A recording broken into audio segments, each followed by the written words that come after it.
ನಮಸ್ತೆ ಮೇಡಮ್, ನಾವು ಶಿಕ್ಷಣ ಸಚಿವರ ತವರು ಜಿಲ್ಲೆ ಶಿವಮೊಗ್ಗದಿಂದ ಬಂದಿದ್ದೇವೆ. ಶಿಕ್ಷಣ ಸಚಿವರ ಊರೇ ನಮ್ಮದು ಕೂಡ. ಸಚಿವರಿಗೆ ತುಂಬ ಬಾರಿ ನಾವು ಮನವಿಯನ್ನು ಮಾಡಿದ್ದೇವೆ, ನಮ್ಮ ಸಮಸ್ಯೆಗಳನ್ನು ಸ್ಪಷ್ಟವಾಗಿ ಮನವರಿಕೆ ಮಾಡಿಕೊಟ್ಟಿದ್ದೇವೆ.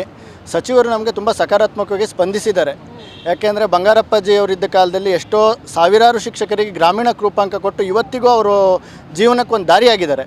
ಆದರೆ ನಮ್ಮ ಮಧು ಬಂಗಾರಪ್ಪ ಸರು ನಮ್ಗೆ ಅದೇ ಮಾರ್ಗದಲ್ಲಿ ಒಂದು ಏನಾದ್ರು ಭದ್ರತೆಯನ್ನು ಕೊಟ್ಟರೆ ಅವರಿಗೆ ನಾವು ಯಾವತ್ತೂ ಸದಾ ಚಿರಋಣಿಯಾಗಿರ್ತೀವಿ. ಈ ಸರ್ಕಾರಕ್ಕೂ ನಾವು ಚಿರಋಣಿಯಾಗಿರ್ತೀವಿ. ಯಾಕೆಂದರೆ ಇವತ್ತು 14,000 ವೇತನದಲ್ಲಿ ಬದುಕೋದು ತುಂಬ ಕಷ್ಟ ಆಗ್ತಾಯಿದೆ. ಸುಪ್ರೀಂ ಕೋರ್ಟ್ ಆದೇಶದಂತೆಯೇ ಕನಿಷ್ಠ ಡಿ ದರ್ಜೆ ನೌಕರನಿಗೂ ಕೂಡ ಮಿನಿಮಮ್ 25,000 ಸ್ಯಾಲ್ರಿ ಕೊಡಬೇಕು ಅನ್ನೋ ಒಂದು ಇದೆ ಆದೇಶ.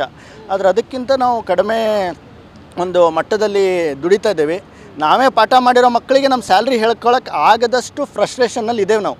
ಯಾಕೆಂದರೆ ನಾವೇ ಪಾಠ ಮಾಡಿರೋ ಮಕ್ಕಳು 50-60 ಸಾವಿರ ದುಡಿತಾ ಇದ್ದಾರೆ, ಅವ್ರಿಗೆ ಪಾಠ ಮಾಡಿರೋ ನಾವು 14,000 ತಗೊಳ್ತಾ ಇದ್ದೀವಿ. ಅಂದರೆ ನಮಗೆ it is shame of our society. We are educated fools. ಅದನ್ನು ಬಿಟ್ಟರೆ ಇನ್ನೇನು ಪದ ಅದಕ್ಕೆ ಹೇಳೋಕ್ಕೆ ಸಾಧ್ಯ ಆಗ್ತಾಯಿಲ್ಲ ನಮ್ಮ ಕೈಯಿಂದ. ಪ್ರತಿ ವರ್ಷ ನಮ್ಮ ಪ್ರತಿಭಟನೆ ಪ್ರತಿಯೊಂದು ಕೂಡ ನಡೀತಾ ಇದೆ. ಸರ್ಕಾರಕ್ಕೆ ಇದು ಗಮನಕ್ಕೆ ಹೋಗ್ತಾನೂ ಇದೆ. ಆದರೆ ಒಂದು ಕುರುಡು ಜಾಣತನವನ್ನು ಪ್ರತಿ ಸರ್ಕಾರಗಳು ಪ್ರದರ್ಶಿಸ್ತಾ ಇದ್ದಾವೆ. ಇದನ್ನು ನೀವು ಮೀಡಿಯಾಗಳ ಮೂಲಕ ಸಂಬಂಧಪಟ್ಟವರಿಗೆ ಸರ್ಕಾರಗಳಿಗೆ ಗಮನಕ್ಕೆ ತಂದು ನಮ್ಮ ಸಮಸ್ಯೆಗಳನ್ನು ಬಗೆಹರಿಸ್ಕೊಡ್ಬೇಕು ಅಂತ ನಿಮ್ಮ ಮೂಲಕನೂ ನಾನು ವಿನಂತಿ ಮಾಡ್ಕೊಳ್ತೀನಿ. ಇನ್ನೊಂದು ಬೇಜಾರಿನ ಸಂಗತಿ ಅಂದರೆ ಮೇಡಮ್, ಇದು ನಾನು ಮೀಡಿಯಾದಲ್ಲಿ ಹೇಳೋದು ತಪ್ಪು ಅನಿಸ್ಬೋದು. ಒಂದು ಹೆಣ್ಣು ಕೊಡೋದಕ್ಕೂ ಕೂಡ ಇವತ್ತು ಗೆಸ್ಟ್ ಲೆಕ್ಚರ್ ಅಂದರೆ ಫೋನ್ ಕಟ್ ಮಾಡ್ತಾರೆ. ಇದು ಒಂಥರ ಮಾನಸಿಕವಾಗಿ ನಮಗೆ ನಾವು ಇಷ್ಟು ಓದಿನೂ ಕೂಡ ಏನೋ ಸಾಧನೆ ಮಾಡೋಕ್ಕೆ ಆಗ್ತಾ ಇಲ್ಲಲ್ಲ ಅನ್ನುವಂತಹ ಒಂದು ಮನಸ್ಥಿತಿಗೆ ನಮ್ಮನ್ನು ತಳ್ತಾ ಇದೆ ಸರ್ಕಾರ. ಹಾಗಾಗಿ ನಮ್ಮ ಈ ಬೇಡಿಕೆಗಳು ನಮಗೆ ವೇತನ ಹೆಚ್ಚಳದೊಂದಿಗೆ ಸೇವಾ ಹಿರಿತನದ ಆಧಾರದ ಮೇಲೆ ಭದ್ರತೆಯನ್ನು ಕೊಡಬೇಕು. ಯಾಕೆಂದರೆ ನಮ್ಮನ್ನು ನಂಬ್ಕೊಂಡಿರೋ ಕುಟುಂಬಗಳಿದ್ದಾವೆ. ಆ ಕುಟುಂಬಗಳಿಗೆ ನಾವೇ ದಾರಿದೀಪ. ಯಾಕೆಂದರೆ ಓದಿಸಿದ್ದಾನೆ ನನ್ನ ಮಗ ನನ್ನ ಮಗಳು ಸಾಕ್ತಾರೆ ಅನ್ನೋ ಭರವಸೆ ಮೇಲೆ ಅವ್ರು ನಿಂತಿದ್ದಾರೆ. ಜೊತೆಗೆ ನಮ್ಗೆ ಯಾವುದೇ ಒಂದು ಆರೋಗ್ಯದ ಭದ್ರತೆ ಇಲ್ಲ. ಒಂದು ವೇಳೆ ನಾವೇನಾದ್ರು ಸತ್ವಿ ಅಂದರೆ ನಮ್ಮ ಕುಟುಂಬಕ್ಕೆ ಯಾವುದೇ ಭದ್ರತೆ ಇಲ್ಲ. ನಮಗೆ ಯಾವುದೇ ರೀತಿ PF ಅಥವಾ ಇತರೆ ಯಾವುದೇ ಸೌಲಭ್ಯಗಳು ಇಲ್ಲ. ಹಾಗಾಗಿ ನಾವು ಒಂದು ರೀತಿ ಸೇವೆಗಳನ್ನು ಮಾಡ್ತಾ ಇದ್ದೇವೆ ಬಿಟ್ಟರೆ ಆ ಸೇವೆಗೆ ತಕ್ಕ ನಿಜವಾದ ಪ್ರತಿಫಲವನ್ನು ಈ ಸರ್ಕಾರಗಳು ನಮಗೆ ಕೊಡ್ತಾ ಇಲ್ಲ. ಶಿಕ್ಷಣವನ್ನು ಕಲಿತ್ರೆ ಎಲ್ಲ ಸಂವಿಧಾನದಿಂದ ಹಿಡಿದು ಎಲ್ಲರೂ ಕೂಡ ಶಿಕ್ಷಣ ಕೊಟ್ಟರೆ ಸಮಾಜ ಬದಲಾಗುತ್ತೆ ಅಂತಾರೆ. ಆದರೆ ಶಿಕ್ಷಣ ಕೊಡೋರನ್ನೇ ಬದಲಾಯಿಸ್ತಾ ಇಲ್ಲ ಇವರು. ಶಿಕ್ಷಣ ಕೊಡೋರನ್ನೇ ಬದಲಾಯಿಸ್ತಾ ಇಲ್ಲ ಅಂದಮೇಲೆ ಸಮಾಜನ ಹೆಂಗೆ ಬದಲಾಯಿಸೋಕ್ಕೆ ಸಾಧ್ಯ ಇವರಿಂದ?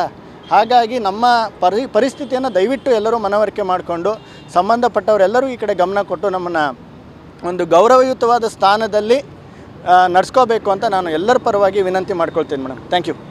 ಸರ್, ಈಗ ಅವ್ರು ಹೇಳಿದ್ರು ಕೈದಿಗಳಿಗೆ 600 ರೂಪಾಯಿ ಇದೆ. ಹಾಂ ಮೇಡಮ್, ಇದು ಕೂಡ ನಮಗೆ ತುಂಬ ಒಂಥರ ಬೇಸರದ ಸಂಗತಿ. ಯಾಕೆಂದರೆ ನಾವು ಒಂದು ಲೆಕ್ಕದಲ್ಲಿ ಕೊಲೆ ಮಾಡಿ ಜೈಲಲ್ಲಿದ್ದರೂ ನೆಮ್ಮದಿಯಾಗಿರ್ತಿದ್ವಿ. 2 ಊಟ ತಿಂಡಿ ಬಟ್ಟೆ ಕೊಟ್ಟು 600 ರೂಪಾಯಿ ಕೊಟ್ಟು ರಿಲೀಸ್ ಆಗುವಾಗ ಒಂದು ದೊಡ್ಡ ಇಡಿಗಂಟು ಕೊಡ್ತಿದ್ರು. ನಮಗೀಗ ದಿನ ಹೋಗಿ ನೀವು ಪಾಠ ಮಾಡ್ಕೊಂಡು 20 ಪೀರಿಯಡ್ ಪಾಠ ಮಾಡಿದರೂ ಕೂಡ 14,000 ರೂಪಾಯಿ ಅದು ಕೂಡ ಟೈಮಿಗೆ ಬರಲ್ಲ ಮೇಡಮ್.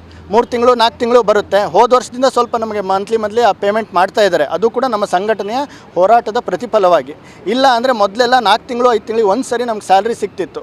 ಹಾಗಾಗಿ ಕೈದಿಗಳಿಗೆ ಕಂಪೇರ್ ಮಾಡಿದರೆ ನಮ್ಮ ಒಂದು ಜೀವನ ಮಟ್ಟ ಅವ್ರಿಗಿಂತ ಕೆಳಮಟ್ಟದಲ್ಲಿದ್ದೀವಿ. ಬಟ್ ಅವ್ರು ಒಳಗಿದ್ದಾರೆ, ನಾವು ಹೊರಗಿದ್ದೇವೆ ಅಷ್ಟೇ. ಒಂಥರ ಸ್ವತಂತ್ರ ಕೈದಿಗಳಾಗಿ ನಮ್ಮ ಜೀವನವನ್ನು ನಾವು ನಡೆಸ್ತಾ ಇದ್ದೇವೆ ಮೇಡಮ್. ಇದೆಲ್ಲವೂ ಕೂಡ ಸರ್ಕಾರಕ್ಕೆ ಗಮನಕ್ಕಿದೆ. ಅದನ್ನು ಸ್ವಲ್ಪ ಅವರು ಗಂಭೀರವಾಗಿ ಪರಿಗಣಿಸಿ ನಮ್ಮ ಸಮಸ್ಯೆಗಳನ್ನು ಸಚಿವರು, ಮುಖ್ಯಮಂತ್ರಿಗಳು ಹಾಗೆ ಸಂಬಂಧಪಟ್ಟ ಇಲಾಖೆ ಎಲ್ಲ ಅಧಿಕಾರಿಗಳು ಇದನ್ನು ಶೀಘ್ರವಾಗಿ ಬಗೆಹರಿಸ್ಕೊಡ್ತಾರೆ ಅನ್ನುವಂಥ ಒಂದು ನಂಬಿಕೆ ಮೇಲೆ ನಿಮ್ಮ ಒಂದು ಮಾಧ್ಯಮಗಳ ಮೂಲಕ ಅವರಿಗೆ ಇದನ್ನು ಗಮನಕ್ಕೆ ತರಬೇಕು ಅಂತ ನಿಮ್ಮಲ್ಲೂ ಕೂಡ ನಾನು ವಿನಂತಿಸ್ಕೊಳ್ತಾ ಇದ್ದೀನಿ.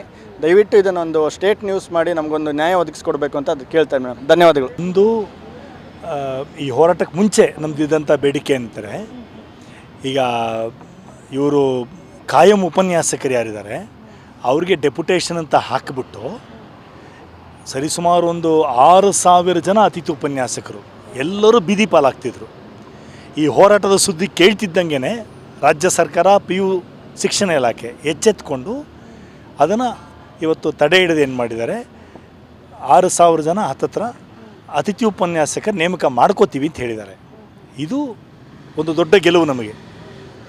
ಇದು ಭಾಳ ಸ್ವಾಗತಾರ್ಹ.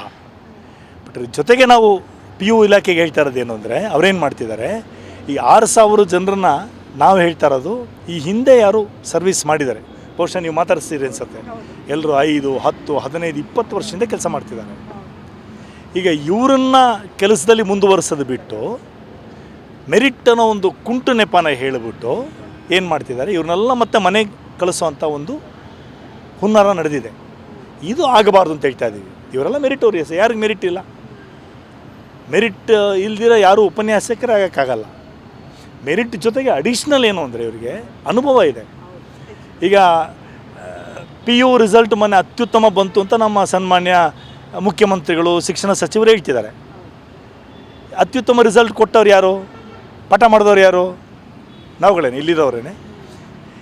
ಈಗ ನೀವೇ ಹೇಳಿ, ಸ್ವಲ್ಪ ಮಟ್ಟಿಗೆ ಬುದ್ಧಿ ಅನ್ನೋದಿದ್ದರೆ, ವಿವೇಚನೆ ಅನ್ನೋದಿದ್ದರೆ ಒಳ್ಳೆ ರಿಸಲ್ಟ್ ಕೊಟ್ಟವ್ರನ್ನ ಮುಂದುವರಿಸ್ಬೇಕಾ? ಇವ್ರನ್ನೆಲ್ಲ ಮನೆಗೆ ಕಳಿಸ್ಬಿಟ್ಟು ಹೊಸಬ್ರನ್ನ ತೊಗೋಬೇಕಾ ಕೆಲಸಕ್ಕೆ? ಯಾಕಂದರೆ ಶಿಕ್ಷಕರಾಗಿ ಕೆಲಸ ಮಾಡಬೇಕು ಅಂದರೆ ಅನುಭವ ಭಾಳ ಮುಖ್ಯ. ಇದು ನಾನು ಹೇಳೋದಲ್ಲ, ರಾಜ್ಯ ಸರ್ಕಾರನೇ ಒಪ್ಕೊಂಡ್ಬಿಟ್ಟಿದೆ. ಹಿಂದಿನ ಹಲವಾರು ಕಮಿಷನ್ಗಳು ಏನು ಮಾಡಿದ್ರು ರಾಜ್ಯ ಸರ್ಕಾರ, ಅದೆಲ್ಲ ಅವ್ರು ಹೇಳಿರೋದೇ ಅನುಭವಕ್ಕೆ ಆದ್ಯತೆ ಕೊಡಬೇಕು, ಪ್ರತಿ ವರ್ಷದ ಅನುಭವಕ್ಕೆ ಮಾರ್ಕ್ಸ್ ಅಂತ ಕೊಡೋರು. ಹಾಗೆಯೇ ಡಿಗ್ರಿ ಕಾಲೇಜಲ್ಲಿ ಉಪನ್ಯಾಸಕ ನೇಮಕ ಮಾಡಿದಿರೋದು. ಎದುರುಗಡೆ ಮಹಾರಾಣೀಸ್ ಕಾಲೇಜ್ ಇದೆ, ಈ ಕಡೆ ಹೋಮ್ ಸೈನ್ಸ್ ಕಾಲೇಜ್ ಇದೆ, ಆ ಕಡೆ ಸೈನ್ಸ್ ಕಾಲೇಜ್ ಇದೆ. 100ಕ್ಕೆ 70 ಜನ ಲೆಕ್ಚರರ್ಸ್ ಎಲ್ಲರೂ ಕೂಡ ಅತಿಥಿ ಉಪನ್ಯಾಸಕರೇ. ಅವ್ರನ್ನೆಲ್ಲ ಎಲ್ಲರಿಗೂ ಇಷ್ಟಿಷ್ಟು ವರ್ಷ ಆದಮೇಲೆ ಪರ್ಮನೆಂಟ್ ಅಂತ ಆಗುತ್ತೆ. ಇವ್ರುಗಳು ಯಾಕೆ ಅತಿಥಿ ಉಪನ್ಯಾಸಕರಾಗೇ ತಗೊಳ್ತಾರೆ, ಹಾಗೇ ಇಟ್ಕೊಂಡಿರ್ತಾರೆ, ಈಗ ಇಷ್ಟ ಬಂದಂಗೆ ತೆಗಿತಾರೆ ವಿಚಾರವಾಗಿ? ಏಕೆಂದರೆ ಸರ್ಕಾರದ ಆದ್ಯತೆ ಶಿಕ್ಷಣ ಅಲ್ಲ, ಸರ್ಕಾರ ಆದ್ಯತೆ ಶಿಕ್ಷಣ ಅಲ್ಲವೇ ಅಲ್ಲ. ಈಗ ಸರ್ಕಾರಕ್ಕೆ ನಿಜವಾಗಲೂ ಶಿಕ್ಷಣದ ಆದ್ಯತೆ ಆಗಿದೆ, ಫಸ್ಟ್ ಇವ್ರನ್ನೆಲ್ಲ ಕೆಲಸಕ್ಕೆ ತೊಗೊಳ್ಳೋರು. ಅವ್ರಿಗೆ ಏನು ಅಂದರೆ, ಫಸ್ಟ್ ಆಫ್ ಆಲ್ ಇವ್ರನ್ನ ಅತಿಥಿ ಅಂತ ಕರೆಯೋದೇ ಘೋರ ಅಪರಾಧ. ಅದು ಉಪನ್ಯಾಸಕರು ಏನು ಅತಿಥಿ ಅನ್ನೋದೇನು? ಅರೆ, ಈಗ ಕಾನೂನು ಪ್ರಕಾರ ಇವ್ರನ್ನ ಈಗ ಉಪನ್ಯಾಸಕರು ಮಾಡಿಬಿಟ್ರೆ ಪರ್ಮನೆಂಟ್ ಮಾಡಬೇಕು. ನೀವು ಹೇಳ್ದಂಗೆ ಕೋರ್ಟ್ಗೆ ಹೋದರೆ ಉಪನ್ಯಾಸಕರ ಪರ ಆಗತ್ತೆ. ಈಗ ಕಾನೂನನ್ನ ಮಾಡೋವಂಥ ಸರ್ಕಾರನೇ ಕಾನೂನನ್ನ ತಪ್ಪಿಸ್ಕೊಳ್ಳೋದಕ್ಕೆ ಇವ್ರನ್ನ ಅತಿಥಿ ಅಂತ ಒಂದು ನಾಮಕರಣ ಮಾಡಿಬಿಟ್ಟು ಕಳೆದ ಒಂದು 3 ದಶಕದಿಂದ ನಮ್ಮನ್ನು ವಂಚಿಸ್ತಾ ಬಂದಿದ್ದಾರೆ. ನೀವು ಎಷ್ಟು ವರ್ಷಗಳಿಂದ ಇದೇ ಥರ ಹೋರಾಟ ಮಾಡ್ಕೊಂಡು ಬರ್ತಾ ಇದ್ದೀರಾ, ಯಶಸ್ವಿ ಕಾಣಲೇ ಇಲ್ವಾ ನೀವು? ಒಂದಷ್ಟು ಯಶಸ್ವಿಯಾಗಿದೆ ನಮ್ಮ ಹೋರಾಟದ ಒತ್ತಾಯದಿಂದಾಗಿ. ಇವಾಗ ಏನಾಗಿದೆ, ಹಿಂದೆ ಕೋವಿಡ್ಗೆ ಮುಂಚೆ ಇವ್ರದ್ದೆಲ್ಲ ಸಂಬಳ ಇದ್ದಿದ್ದು ಕೇವಲ 9,000. ಈಗ ನಮ್ಮ ನಿರಂತರ ಹೋರಾಟದಿಂದ 14,000ಕ್ಕೆ ಬಂದಿದೆ. ಸರ್, 14,000 ರೂಪಾಯಿ ಸಂಬಳ ಏನು ಅಂತ ಪಾಪ ಅವ್ರ ಮನೆ ಮೇಂಟೈನ್ ಮಾಡೋದಕ್ಕೂ ಆಗಲ್ಲ. ಈಗಿನ ಎಜುಕೇಷನಲ್ಲಿ ಮಕ್ಕಳು ಓದಿಸ್ಬೇಕು ಅನ್ನೋದು ತುಂಬ ಕಷ್ಟ ಆಗುತ್ತೆ. ಹೌದು, ಇಲ್ಲೊಬ್ರು ಹೇಳ್ತಾ ಇದ್ರು, ಸರ್ ನಾವು ಕಸ ಹೊಡಿಯೋರು ನಮಗೆ 20-25 ಸಾವಿರ ಬರುತ್ತಲ್ಲ ಸರ್. ಸಂಬಳ. ಹೌದು, ಅಲ್ಲ ಕಸ ಹೊಡಿಯೋದು ತಪ್ಪು ಅಂತ ಹೇಳ್ತಿಲ್ಲ ನಾನು, ಅದು ಭಾಳ ಗೌರವಯುತ ಕೆಲಸ. ಅದು ಕೂಡ ಏನು ಕಳ್ತನ ಅಲ್ಲ, ಅದು ಗೌರವಯುತ ಕೆಲಸ. ಬಟ್ ಇಲ್ಲಿ ಎಷ್ಟು qualified, MA, MSc, B.Ed, M.Ed, PhD ಮಾಡಿಕೊಂಡು 10-15 ವರ್ಷ ಅನುಭವ ಇರೋರು ಇವ್ರಿಗೆ ಗೌರವ ಕೊಡಲಿಲ್ಲ ಅಂದರೆ ಅದು ಸರ್ಕಾರಕ್ಕೆ ಅಗೌರವ. ಅದು ಅದಕ್ಕೆ ನಾನು ಎಲ್ಲ ಕಡೆ ಮಾತಾಡ್ತಾ ಸರ್ಕಾರಕ್ಕೆ ನಾವು ಅವ್ರು ಹೇಳ್ತಾ ಇರೋದು, ಯಾಕೆ ಇವ್ರನ್ನ ಅತಿಥಿ ಉಪನ್ಯಾಸಕರು ಮಾಡಿದ್ದಾರೆ ಅಂದರೆ ಸರ್ಕಾರಕ್ಕೆ ಕಾಸ್ಟ್ನ ಕಡಿಮೆ ಮಾಡೋದಕ್ಕೆ, ದುಡ್ಡು ಉಳಿಸ್ಬೇಕು ಅಂತ. ಹಾಗೆ ಮೊದಲು ನಿಮಗೆ ನಿಮ್ಮ ನಂಬಿಕೆ ಅದಾಗಿದ್ದರೆ ನಾವು ಹೇಳೋದೇನು ಅಂದರೆ, ಎಲ್ಲ IAS ಅಧಿಕಾರಿಗಳನ್ನ ಅತಿಥಿ IAS ಅಧಿಕಾರಿಗಳು ಅಂತ ಮಾಡ್ಕೊಳ್ಳಿ. ಯಾಕೆ ಪರ್ಮನೆಂಟ್ ಪೋಸ್ಟ್ ಬೇಕು? ಎಲ್ಲ ಗೌರ್ಮೆಂಟ್ ಆಫೀಸಲ್ಲಿರೋರನ್ನೆಲ್ಲ ನೀವು ಅವ್ರನ್ನ ಅತಿಥಿಗಳು ಅಂತ ಮಾಡ್ಕೊಳ್ಳಿ. Principal secretary, under secretary, chief secretary, ಯಾಕೆ ಪರ್ಮನೆಂಟ್ ಪೋಸ್ಟು? 30-35 ವರ್ಷ ಲಕ್ಷಾಂತರ ರೂಪಾಯಿ ಸಂಬಳ, ಅತಿಥಿಗಳು ಅಂತ ಮಾಡಿ 15,000 ದುಡಿಸ್ಕೊಳ್ಳಿ. ಉಳಿತಾಯ ಆಗತ್ತಲ್ಲ ನಿಮ್ಮ ಸರ್ಕಾರಕ್ಕೆ. ಮಾಡಿ, ಅದನ್ನು ಮಾಡ್ತಾರಾ?